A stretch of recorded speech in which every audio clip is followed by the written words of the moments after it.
Necesitamos que empresas como las vuestras se incorporen al ecosistema de innovación, de eso se trata. Asinnova es un primer camino para abordar ese proceso. Realmente queremos agradeceros la participación. Que habéis realizado una gran labor de cercanía y de acompañamiento a nuestras pymes. Y gracias a vuestra colaboración hemos logrado que este servicio llegue a todos los rincones, a todas las comarcas y a todos los sectores y que se haya generado un número importante de proyectos innovadores.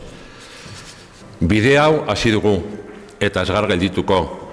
Alberto esan duen bezala, abenduaren 2an itxiko den Asinnova proiektuen 2. edizio honetan, askoz enpresa gehiagorengana iritsi nahi dugu eta lankidetza da gakoa.